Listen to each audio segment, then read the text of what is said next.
There are few clubs in world football as recognisable as Milan and Inter. Both instantly conjure up images of the grandeur of Italian football's glorious past. In no other city in the world are there two such successful teams. I think the Milan Derby is without doubt the most beautiful derby in the world, especially from an aesthetic point of view. Because of the stadium, the atmosphere, the Milanese lifestyle. At the end of the day, this is the only city with just two big globally recognised clubs.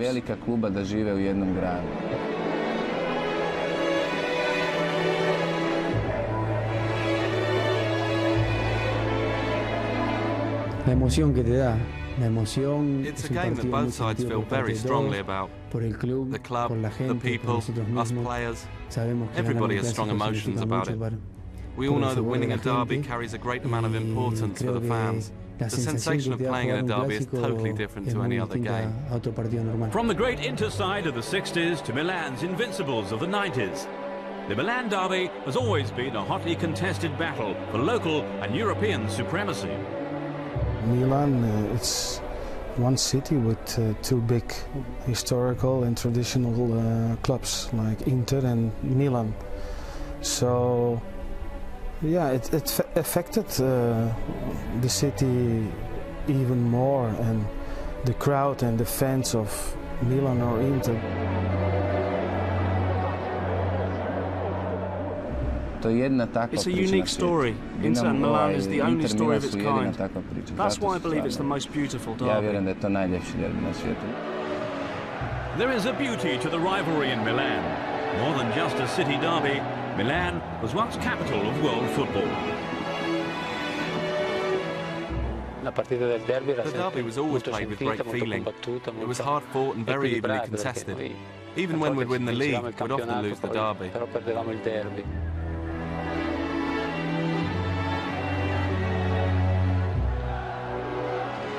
Derbies are special, really special. They need to be prepared for in their own way. There's a lot of attention focused on the players, but also the supporters, the media. And this is something you live with constantly in the city. You have to win it, you must win that game. Everybody reminds you of that. You feel different before a derby, there's so much more pressure. The Milan rivalry is over a century old. At first, there was only one team when AC Milan were founded in 1899. But in 1908, Internazionale were formed, and a fierce city rivalry began in acrimonious circumstances. Inter were founded in 1908 as a breakaway team from AC Milan, because some of Milan's directors wanted foreign players in the team, while the club president wouldn't hear of it. So a few of them decided to leave the club and set up their own team, which they called Internazionale, because it was now a team where foreigners could play. The derby played an important role within city life. Inter initially attracted a more middle-class fan base, while Milan drew their support from the working classes. But with fans of both clubs spread evenly throughout the city, the derby became almost a territorial dispute. For those older fans who grew up in Milan, they had an old saying, first and foremost, you have to be king of your own balcony. The division in class between the two sets of supporters led to name-calling too. Milan fans became known as the train drivers. For years, Milan fans were known as the train drivers and taxi drivers, obviously with negative connotations from the Inter fans. And this brought about more rivalry between Inter and Milan, as Inter were considered to be the elite of the city, whereas Milan fans came from a poorer background. Naturally, much has changed since those early beginnings. Think of Milan and Inter, and it's hard not to think of their successes over the past half-century. Both clubs possess equally proud and triumphant histories at home, and especially in Europe. It's impossible to find two such globally recognized clubs from the same city anywhere else in the world. But it was the 1960s when Milan and Inter both came of age. The city was world football's capital. And under the ownership of self-made oil billionaire Angelo Moratti, it was Inter who truly captured the imagination. Era così forte perché innanzitutto c'era una società It was such a molto strong ben side, organizzata, primarily con un grande because we had such a presidente, strong un board. grande direttore We had generale, a un great grande president, allenatore, great e directors, avevano saputo and a great scegliere coach. And they dei had a choice giocatori of già experienced di una and certa youthful età players. e dei giovani, So c'era it un was a misto good di blend. giovani e di anziani. Era un clube It was already a big club. grande già, né? Sempre foi Inter's grande always a been a Inter, big né? club. Tinha It had a fantastic maravilhoso, president, tinha excellent players, jogadores and a really muito good bons, team. né? Tinha time muito bom. In No mês November de of the year novembro, I mais ou first menos, que started eu entrei playing, pra the jogar, club signed entrou Di Giacomo, then entrou Mazzola. Mazzola. And from then on we became Italian champions, won the European Cup and then the World Club Cup. Chegamos à Copa Europa e Copa do Mundo, né? The city of Milan had just become the economic capital of Italy. Now its football was booming too. In that decade alone, both clubs won the European Cup twice. When Milan captured the trophy in 1963, Inter followed with back-to-back titles in the following 2 years. So the derby was understandably fierce.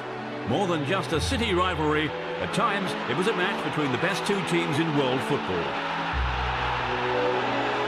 AC Milan's possession football against the brilliance of Inter's catenaccio defence and glorious counter-attacking game.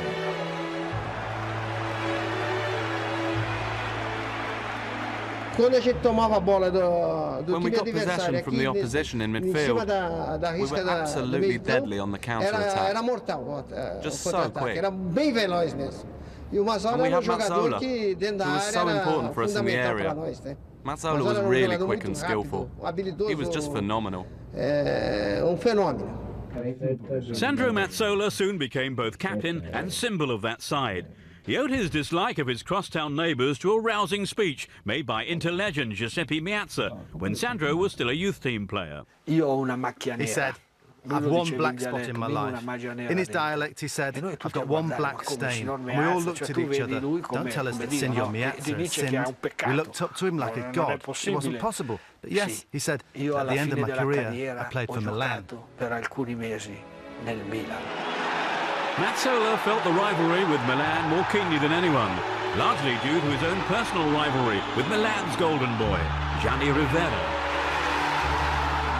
Però è logico, il capitano It makes dell'Inter e il sense that the capitano Inter del Milan captain and the non Milan possono captain andare can't be d'accordo. friends. In He più, thought he was a better player than giustamente, lui me. pensava I di thought I essere was più better than bravo di him. me. Io pensavo And I di thought essere my più team bravo was di lui. stronger Io than pensavo his che la mia team. squadra era più And forte he della thought the sua, e lui opposite. pensava Il dualismo tra Mazzola e Rivera era The il rivalry dualismo between myself and milanese. Mazzola was the rivalry between Milan and Inter. Eravamo i due We were the two captains of the capitani Milanese teams, delle squadre obviously the biggest teams in the city. milanesi che si contendevano So it was only per natural that there was this squadra della bitterness. città, e quindi era normale che ci fosse questo dualismo. Even playing together for Italy, friendship between the two players was made virtually impossible. siamo usciti in strada One in mezzo alla time, gente per we were andare leaving al a restaurant ristorante together, ed eravamo vicini and io e Rivera was Rivera. with me. After a Dopo couple of pochi yards, an metri, Inter Milan fan un stopped tifoso and dell'Inter shouted, fa, "What are ma you cosa doing with fai that con Milan quello del player? Milan? You Non can't be puoi, with non sei him. matto." Are you crazy?" Allora si è And girato that Milan subito un fan altro arrived on the scene who milanista. said No, to ma Rivera, Gianni, "Ma what are you doing with that Mazzola? Ma Are siamo you matti, mad? non You can't potete, do no, that." non si può fare. Back then, Ecco, that's how we questo lived era this rivalry come between era the two vissuta la clubs. rivalità These days, Inter e Milan it's very allora, different. adesso è vissuta in un altro modo. It was Inter who symbolised the hard-working, prosperous and flamboyant life of the city of Milan in the 60s. Their European Cup wins in 64 and 65 brought instant fame to a group of young players hungry for success as post-war Italy continued to develop. Il dottor Ivano Efraizzoli, presidente del Circolo Nerazzurro e quindi in pratica di tutti i tifosi dell'Inter, ha premiato i neocampioni d'Europa, compreso Gino Bramieri, che tiene pure lui il bandierone sotto cui milita il mago Herrera. A 1-1 sono sfilati i giocatori che sconfissero a Vienna il Real Madrid. Il presidente Moratti qui con il giornalista Ninoppio gongolava soddisfatto. Non può che essere fiero dei suoi ragazzi. Basti pensare a Mazzola, che appena sposato ha piantato la moglie sul sagrato della chiesa per correre a Roma con i suoi compagni agli ordini di Herrera. Per la verità lo spareggio con il Bologna ha vietato che si facesse il bis, ma sapete il motto? Con Herrera per l'anno venturo si spera. There was a great spirit between us. We were Italian kids who had parents who had lived through the war, who had gone hungry, and so we were desperate for success, to achieve something, and that forces you to make sacrifices. But for Mazzola and his Inter teammates, the games against Milan were still the real highlight of his season. And a goal against the enemy was as memorable as a European Cup win. Fare gol contro il Milan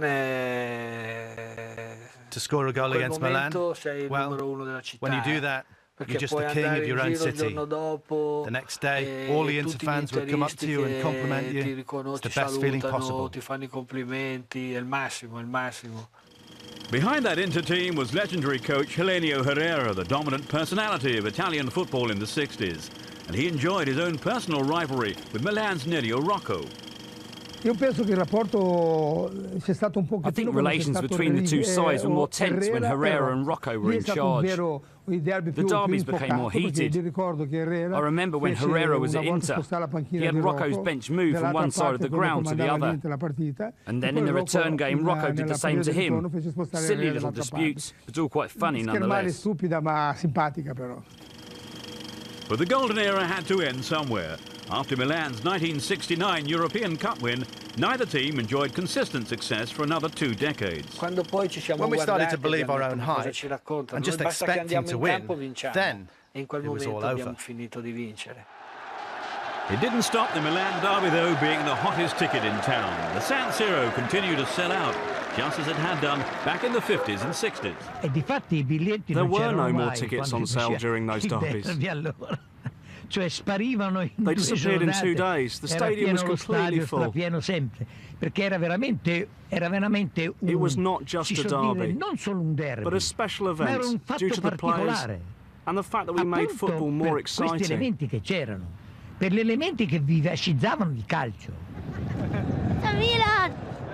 That remains the case today. Attendance figures in general in Italy have been on the decline for some time now, but the Milan Derby invariably sells out. Given the stature of both teams, it represents more than just a simple city rivalry.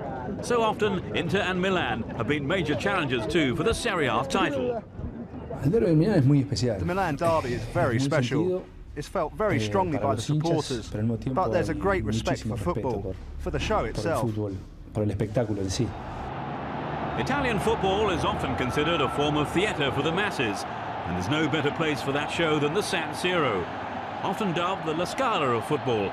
The stadium even played host to a Milan Derby for its inaugural game back in September of 1926.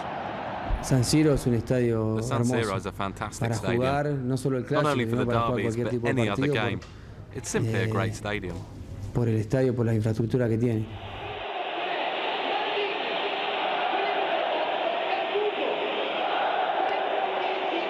To walk into the San Siro at the end of the week was the deserved prize for the hard work you put in all week. It's a stadium that gives you strong emotions. It's a real stadium. Renowned as one of the fashion capitals of the world, Milan is a cosmopolitan and stylish city in Italy's industrial north. So it comes as no surprise to learn that the Milan Derby is equally famous for its aesthetic qualities.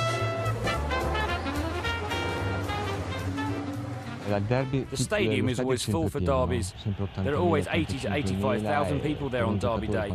And for a player to have a full stadium, that is just the best feeling. So in one half of the stadium is red and black, and the other half is black and blue. That's a game that a player would always want to play in. Italian ultras can be much maligned, but part of their support is based around what they term choreografia. This generally involves a highly organized display of flags, flares, and banners. I remember that it was quite funny to see if you played the away game in San Siro, Inter Milan, that we were always used to enter the pitch and see the public and see the crowd almost like red and black. And that day, everything was black and blue. The choreography in a Milan Derby is a stunning sight. It's an atmosphere worthy of two of the world's biggest teams. The incredible thing was the setting and the feeling you got when you entered the pitch and saw all the banners our fans had made. Inter fans have never been on that level, no doubt about it. When the players stepped out onto the pitch before the game and saw the choreography, heard the chants, and the way the fans applauded us, then it really was something else. I saw some incredible things in Italy. With such intense displays of support and fanaticism, pressure is never too far away. Despite Inter's triumphs in the 60s, Milan are the team where success is simply expected. To become part of AC Milan, you need to deserve it. It's different, maybe because in recent years they won a lot, and they had players like Van Basten and Gullit, and because of their success, there's a lot more pressure at AC Milan. Milan's side of the late 80s and early 90s left fans awestruck. The club had twice suffered relegation in the 70s and 80s, but media mogul Silvio Berlusconi saw a chance to rebuild the club when he bought Milan in 1986. What turned everything on its head was the presidency of Berlusconi, who took Milan from the verge of ruin to winning almost everything in 18 years. Inter had to stand by and watch. He also gave Milan his personality, his charisma, and a great deal of strength. He very quickly transmitted this sense of enthusiasm and courage to the club. He was a big personality who won big trophies in a very short period of time. Within a year, the ambitious Berlusconi bought 3 of the best foreign players ever to play in Italy. No one typified the new successful Milan side quite like their Dutch trio, Ruud Gullit, Marco van Basten and Frank Rijkaard. I lived 5 years in Milan, in Italy, and I will never forget those years, and never forget the team and the club and the crowd, the public, and the things that we managed to achieve. We had a good team, we had a good mentality, good spirit, good workers. Milan became unstoppable for over a decade. Coach Arrigo Sacchi built his team around his 3 Dutchmen, and the results were spectacular.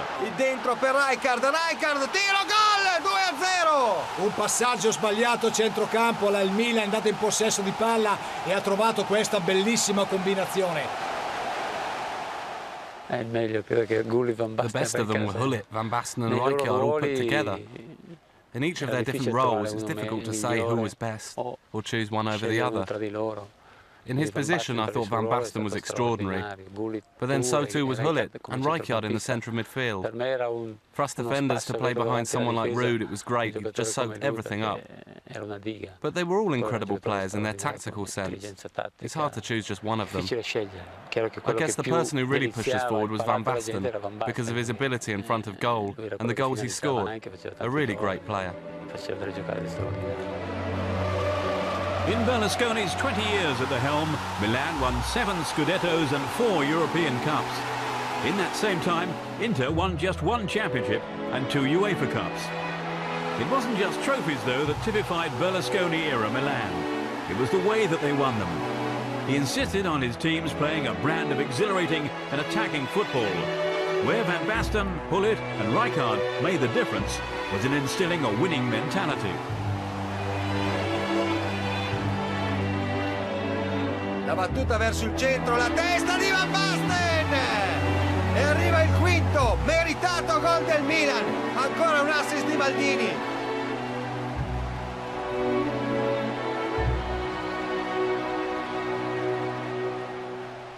Loro sono stati sicuramente importanti. They were definitely very important because they came into a team that had a very solid Italian base. But it was their qualities, their strength and their mentality, especially their mentality, that gave us this offensive quality and the idea of playing always to win.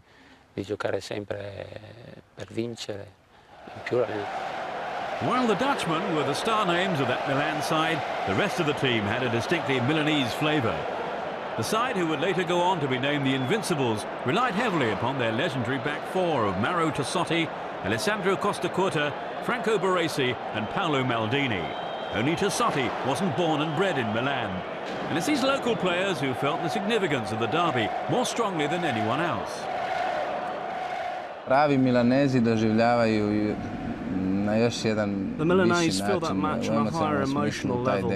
Ipak su oni iz tog grada I potekli. Ja sam imao dosta Milaneza. I had a lot of Milanese players in my team. Dosta Milaneza u momčadi I Baresi like Baresi, Costacurta, Maldini. Tako da su oni to They experienced it in a way that it's hard to explain.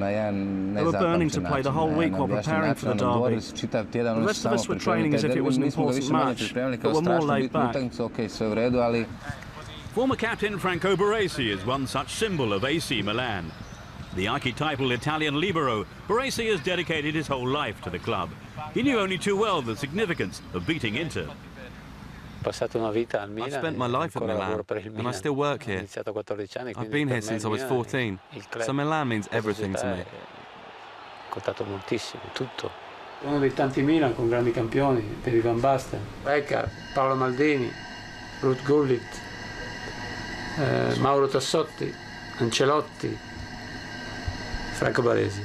The rivalry was always strong, definitely stronger back then than it is now, because in the 80s and 90s Inter had a really good team, and so Inter were the team we feared playing most, who could create most problems for us. In 1992, Milan won the first of 3 back-to-back titles under new coach Fabio Capello. A last-minute 1-0 win against Inter late in the season as good as sealed their triumph. As Milan kept on winning, Inter became celebrated in Italy for losing. The scorer on that occasion was local boy Daniele Massaro. Foreign players like Rijkaard realised they could learn something from their Milanese teammates. The way they behave and the way they sense the game, they feel the game, and knowing how important it is for them, you adapt, you understand them, and it's your companion, so that makes it even more special. One foreigner to make an impact in Milan in more recent times has been Brazilian superstar Ronaldo. He spearheaded a renaissance in Inter's fortunes after joining in 1997. And the significance of the Milan Derby was not to be lost on him either.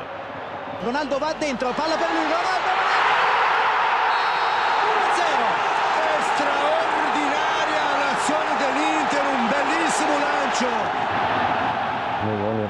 Muy buenos, muy bonitos y It's a really beautiful game with a fantastic atmosphere. Just like Barcelona, Real Madrid. They're games to get in front of the TV and watch. Great games. But the fairy tale was short-lived.